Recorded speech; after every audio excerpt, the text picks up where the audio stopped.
એને કંઈ કહેવાનું નહીં, એને કીધું એટલે તમે પાર્ટીમાંથી ગયા. એટલે તમે તો ટૂંકમાં નામ ભલે નથી લઈ રહ્યા પણ તમે ગોપાલભાઈની વાત કરી રહ્યા છો.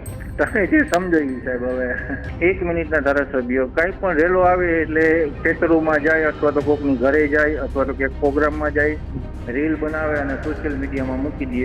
આ સિવાય કોઈ કામ કરવામાં આવતું નથી. સાહેબ, રાજીનામું આપવાનું મુખ્ય કારણ છે ને પાર્ટી રિમોટ કંટ્રોલથી ચાલે છે. પાર્ટીમાંથી એક માન સન્માન મળવું જોઈએ એ પણ નથી મળતું. તમે કીધું કે ગઠબંધન થવું જોઈએ. ગઠબંધન એટલે કોંગ્રેસ જોડે ગઠબંધન કરવાની વાત કરો છો તમે? તમે વાત નહીં માનો, હું તમને કહીશ તો તમને હસવું આવશે સર. 2013માં હું જયારે એકલો ટોપી પહેરીને ગામમાં નીકળતો ને તો લોકો મને ગાંડો કહેતા. એના ફોલ્ડરિયા ચારે બાજુ ગોઠવી દીધા છે આખા ગુજરાતમાં. આમાં મહેનત કરવી અને આમ આદમી પાર્ટીની અંદર ઝંડો લઈને નીકળવું ને એના કરતા બેસ્ટ છે કે ઘરે બેસવું અથવા તો કોંગ્રેસ જોઈન કરી લેવી સારી આના કરતા તો.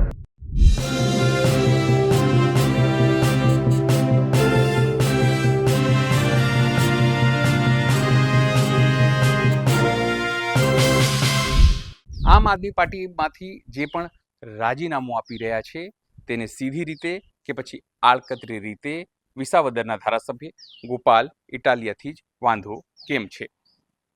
ભાવેશભાઈ, તેમણે રાજીનામું આપ્યું છે એ જૂનાગઢના છે અને એમને સીધી રીતે આરોપ ગોપાલ ઇટાલિયા ઉપર લગાવ્યું છે અને કીધું છે કે આમ આદમી પાર્ટીમાં હવે હિટલરશાહી થઈ રહી છે, ઈસ્ટ ઇન્ડિયા કંપની જેવું થઈ રહ્યું છે. નમસ્કાર, હું છું ચિંતામણી પુતણીલ પટેલ. સ્વાગત છે આપનો અમારા વિશેષ કાર્યક્રમમાં. ન્યૂઝ પોર્ટર અને ગુજરાત પ્લસથી અમે ભાવેશભાઈ સાથે વાત કરી છે. ભાવેશભાઈએ પોતાની વાત મૂકી છે અને એમને પીડા વ્યક્ત કરી છે અને આગામી દિવસોમાં તેઓ કોંગ્રેસ જોઈન કરશે તેવી વાત પણ કરી છે. આવો સાંભળીએ તેઓએ શું કહ્યું છે. હા, નમસ્કાર. આપણી સાથે જોડાયા છે ભાવેશભાઈ કટારિયા. ભાવેશભાઈએ આજે જ રાજીનામું આપ્યું છે. તેઓ આમ આદમી પાર્ટીના જોઈન્ટ સેક્રેટરી તરીકે હતા. ભાવેશભાઈ, શું કહેશો, કેમ તમે આ રાજીનામું આપ્યું છે? સાહેબ, રાજીનામું આપવાનું મુખ્ય કારણ છે ને પાર્ટી રિમોટ કંટ્રોલથી ચાલે છે. આમ આદમી પાર્ટી જે શરૂઆતમાં જે કામ કરતી ને હતી ને એનાથી અત્યારે સાવ હું છેલ્લા 6 મહિના ત્યાં શાંતિથી બેઠો. મેં વારંવાર રજૂઆતો કરેલી. આખરે મને એવું લાગ્યું કે પાર્ટી એક છે ને રિમોટ કંટ્રોલથી ચાલતી હોય ને એવું લાગતું હતું એટલે મેં રાજીનામું આપી દીધું. ના, પણ કેમ એવું લાગે છે તમને કે પાર્ટી રિમોટ કંટ્રોલથી ચાલે છે આખી?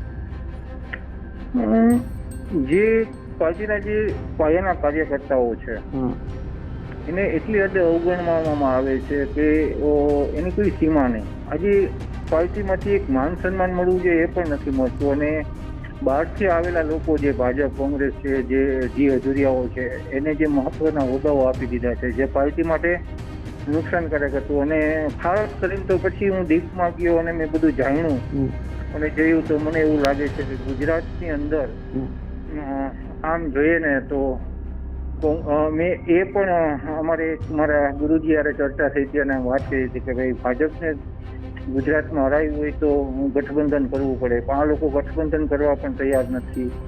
તો ઇનડાયરેક્ટલી સીધો એવો મેસેજ જાય છે કે કોંગ્રેસના વોટ શેર કાપી અને ભાજપને કેમ ફાયદો થાય છે ને આ નીતિથી કામ હાલે છે. અને બીજું, ઈસ્ટ ઇન્ડિયા કંપની શબ્દ વાપરું છું. ઈસ્ટ ઇન્ડિયા કંપની જે રીતે કામ કરતી એ જ રીતે દિલ્હીની ટીમ આવેલી છે અહીંયા લોકોને, અમારા કાર્યકર્તાઓને એવા દોડવે છે એની કોઈ સીમા નહીં કે જેને એક રૂપિયો પણ પોતાના ખીચાના પૈસાથી દોડતા હોય છે. અને જે દિલ્હીથી આવેલી ટીમો છે એને પગાર ભથ્થું જે કંઈક ખર્ચાઓ એની ઉપર થાય છે એ લોકો પેએબલ લોકો નીચે કાર્યકર્તાઓને દોડાવે છે. તો એ ફંડિંગ ક્યાંથી આવતું હશે આ તે બધું ડીપલી જોયું ને તો મને એવું લાગે આ તો બધું ખોટી દિશામાં જઈ રહ્યું છે અને આપણો આમાં ખો થાય છે એમ. એટલે પણ તમે આવું એમ કેવું લાગ્યું? તમે કીધું કે ગઠબંધન થવું જોઈએ. ગઠબંધન એટલે કોંગ્રેસ જોડે ગઠબંધન કરવાની વાત કરો છો તમે? હા, કોંગ્રેસ જોડે. અચ્છા, તમે તો સમજો જોઈન્ટ સેક્રેટરી લેવલના પદ ઉપર હતા તમે, તો તમારી પાસે શું જવાબદારીઓ હતી પાર્ટીમાં? પાર્ટીની જવાબદારીઓ જો સર બહુ મહત્વની જવાબદારીઓ હતી. પાર્ટીને ખાસ કરીને જુનાગઢ જે હબ કહેવાય છે 2013 થી લઈ અને અત્યાર સુધી સ્ટીલ ટાઈમ હું તમારી જોડે વાત કરું છું ત્યાં સુધી રાત દિવસ જોયા વગર પાર્ટીને મોટી કરી છે. મને તમે વાત નહીં માનો, હું તમને કહીશ તો તમને હસવું આવશે સર. 2013માં હું જયારે એકલો ટોપી પહેરીને ગામમાં નીકળતો ને તો લોકો મને ગાંડો કહેતા. એ જ લોકો જયારે અમે મહેનત કરીને પાર્ટીને ઉચીલી આવ્યા ત્યારે એ જ લોકો પાછા અમને ફોન કરીને શાબાશી આપતા. અને મારી પર્સનલ વાત કરું તો મેં એવડી મહેનત કરી છે આમ આદમી પાર્ટીમાં કે 2022માં જે એક વિધાનસભા જીતા 1,76,000 મત જે મળ્યા ને એ ટોટલ, ત્યારે હું જિલ્લા પ્રમુખ હતો આમ આદમી પાર્ટીમાં. સંગઠન ઉભું કરવામાં એવડી મહેનત કરેલી છે. અને આ લોકોને કોઈ પ્રકારની જે લોકો જે ખરેખર લાયક છે એને તો સાઇડલાઇન કરે છે, અને જે આવનાર વ્યક્તિઓ છે કે જેને ખબર છે કે આમાં અહીંથી મારે સેટિંગ, એના હું તમને મારી ભાષામાં કહું ને તો એના ફોલ્ડરીએ ચારે બાજુ ગોઠવી દીધા છે આખા ગુજરાતમાં. અને આ વસ્તુ, આ જે પરિસ્થિતિ જોતા મને એવું લાગે છે કે હવે છે ને આમાં મહેનત કરવી અને આમ આદમી પાર્ટીની અંદર ઝંડો લઈને નીકળવું ને એના કરતા બેસ્ટ છે કે ઘરે બેસવું અથવા તો કોંગ્રેસ જોઈન કરી લેવી સારી આના કરતા તો. અને હું શોર્ટ ટાઈમમાં જ કોંગ્રેસ જોઈન કરીશ. અમિતભાઈ ચાવડા હસ્તે અને આપણે કરશન બાપુ ભાદરકાના હસ્તે હું કોંગ્રેસ જોઈન કરી જ લઈશ. અચ્છા, હવે ભાવેશભાઈ, ખાલી મારે એ જાણવું છે, તમને જે પ્રમાણે તમે બધી વસ્તુ કહી, તો શું તમે આ વાત જે છે ઈસુદાન ગઢવી કે ગોપાલ ઇટાલિયા કે તમારા જે પણ આગેવાનો છે એમની જોડે વાત કરી કે ભાઈ આ રીતનું છે અને મને નથી ફાવી રહ્યું આ સ્ટ્રેટેજીમાં કે આ પોલિસીમાં? તમારો બહુ મહત્વનો પ્રશ્ન છે આ. એના માટે તમે મને સાંભળવા તો જોઈએ ને. આજે એક વસ્તુ કહું કે તમે મને હું તમને પ્રશ્ન કરું એનો જો ઉત્તર દેવા માટે કે સાંભળવા માટે ઉપર કોઈનું કોઈ સાંભળતું જ નથી. બસ ઉપરથી જે આદેશ આવે એ પ્રમાણે જ કામ થાય છે. અને ગ્રાઉન્ડ લેવલે પરિસ્થિતિ આના જે સોશિયલ મીડિયામાં જે તમને જોવા મળે છે એનાથી વિપરીત પરિસ્થિતિ છે ગ્રાઉન્ડ લેવલે. મને ખબર, મારું જે 2022નું સંગઠન હતું ને એ સંગઠન તો 0 થઈ ગયું છે. અત્યારે તો જે આવેલા છે ને એ ક્યારે પાછા ઠેકાણે વયા જશે એની ખબર નથી. અચ્છા, એટલે તમે કહો છો કે કોંગ્રેસમાંથી આવેલા ને એ લોકોને હોદ્દો આપે છે, તો કયા કયા લોકો છે જેમને આ લોકોએ એટલે કે સનિષ્ઠ કાર્યકર્તાઓને સાઇડ લાઈન કરીને અને કોંગ્રેસના લોકોને કે બહારથી આવેલા લોકોને હોદ્દો આપ્યો? પુષ્કળ હોદ્દાઓ આપેલા છે. એમાં ગણાય એમ નથી. અત્યારે તમે લિસ્ટ જે બહાર પડે છે ને આમ આદમી પાર્ટીના પેજ ઉપર, એમાં તમે એનું બેઝિક જોવો ને તો તમને ખુદને આઈડિયા આવી જશે સાહેબ. એમાં પર્ટિક્યુલર આપણે કોઈ વ્યક્તિ વાઇઝ ન જઈએ, તમે લિસ્ટ જોવો ને તો તમને ખ્યાલ આવી જશે કે આ તો મૂળ ભાજપી છે, આ તો મૂળ આ છે. બરાબર છે. એટલે મારો સવાલ એ જ હતો મેન હજુ કે આ લોકો, તમે કીધું કે સાંભળતા નથી તમારી વાતો, તો તમારા જેવા તો ઘણા બધા કાર્યકર્તાઓ હશે.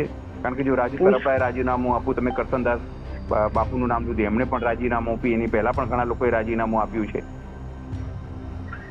સર, ખાસ કરીને મારું વિશેષક લાગશે, હું જે બોલીશ નહીં તમને, પેટા ચૂંટણીમાં જ્યારથી વિસાવદરમાં જીત થઈ છે ને ત્યારથી એક એવું ટ્રેન્ડ હાલે છે કે એની કોઈ, હું તમને કહું ને કે પાર્ટી એક અલગ દિશા તરફ જઈ રહી છે. જ્ઞાતિવાદ કરવો, સારા જે ટેલેન્ટ છે એને ઘરે બેસાડી દેવું, આવી જે પ્રવૃત્તિ છે ને એ પાર્ટી માટે હિતકારક નથી. અને મેં બહુ લાંબુ વિચારી સમજી અને પછી રાજીનામું નાખ્યું. આજે એક વસ્તુ કહું, મેં આજે રાજીનામું મૂકતો હતો ને ત્યારે મને અંદરથી બહુ દુઃખ થતું હતું. કારણ કે આ પાર્ટીને ઊભી કરવામાં મેં જે મહેનત કરેલી છે ને એ મહેનતને જોતા મને એવું એટલું દુઃખ થતું હતું કે ખરેખર હું આ સાચું કરી રહ્યો છું, પણ મારું અંદરનો આત્મા કહેતો હતો કે નહીં, તું જે કરે છે એ સાચું કરે છે. રાજુભાઈ કરપડાએથી રાજીનામું આપ્યું હતું, તમને ખ્યાલ હશે. એમણે પણ તમારી જેવી જ વાત કરી હતી. એમ તો તમારી કોઈ સંપર્ક હતો રાજુભાઈ જોડે? ના, રાજુભાઈ જોડે આમ કોઈ સંપર્ક નહીં. અમારા નેતા હતા અને મિટિંગોમાં મળીએ અને એ રીતે. બાકી આમ મને ઓળખે સારી રીતે. અચ્છા. પણ આમ એનું ડિસ્ટ્રિક્ટ સુરેન્દ્રનગર અને હું જુનાગઢમાં મહેનત કરતો, પણ એક પ્રદેશ નેતા તરીકે અમારે ટ્યુનિંગ થતું હોય ઘણી વખત. ઓકે. અને પરેશભાઈ તમારા હતા ગોસ્વામી, એ પણ કંઈક પાર્ટીથી અલગ છે એવી વાત છે ત્યાં?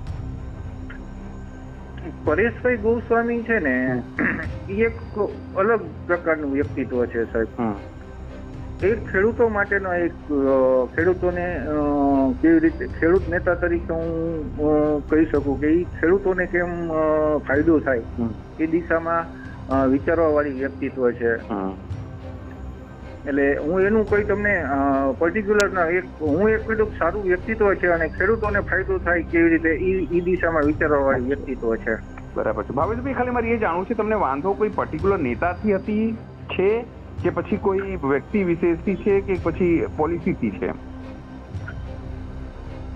સર, જે પ્રોબ્લેમ રાજુભાઈ કરપડાને છે ને સેમ પ્રોબ્લેમ છે. સેમ પ્રોબ્લેમ છે. હું કોઈ વ્યક્તિના નામ નહીં આપું, પણ સેમ ટુ સેમ પ્રોબ્લેમ છે સાહેબ. Okay okay. એને કઈ કહેવાનું નહીં, એને કીધું એટલે તમે પાર્ટીમાંથી ગયા. ઓકે, એટલે તમે તો ટૂંકમાં નામ ભલે નથી લઈ રહ્યા પણ તમે ગોપાલભાઈની વાત કરી રહ્યા છો.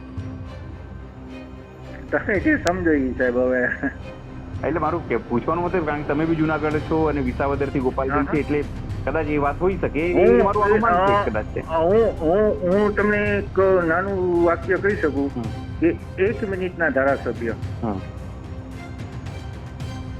1 મિનિટના ધારાસભ્ય કાંઈ પણ રેલો આવે એટલે ખેતરોમાં જાય અથવા તો કોકનું ઘરે જાય અથવા તો ક્યાંક પ્રોગ્રામમાં જાય, રીલ બનાવે અને સોશિયલ મીડિયામાં મૂકી દે. આ સિવાય કોઈ કામ કરવામાં આવતું નથી. બરાબર છે. ઓકે ભાવેશભાઈ, ધન્યવાદ. તમે અમારી સાથે જોડાયા અને તમે તમારી વાત કરી અમારી જોડે કે તમારો વાંધો શું છે આમ આદમી પાર્ટીમાંથી અને તમે કેમ જોડે. આભાર સાહેબ, આભાર અમારી સાથે જોડાયા એના માટે. હાજી, આભાર. ભાવેશ કટારિયાની વાત સાંભળીને આપને શું લાગે છે જરૂરથી અમારા કોમેન્ટ બોક્સમાં કોમેન્ટ કરજો. એ સિવાય અમારી યુટ્યુબ ચેનલને આપ લાઈક કરો, સબસ્ક્રાઇબ કરો, બેલ આઇકન દબાવો. સાથે અમારી વેબસાઇટ છે www.gujaratplus.in, ત્યાં પણ જઈને તમે વધુ અપડેટ થઈ શકો છો. અત્યારે માટે બસ આટલું જ. નમસ્કાર.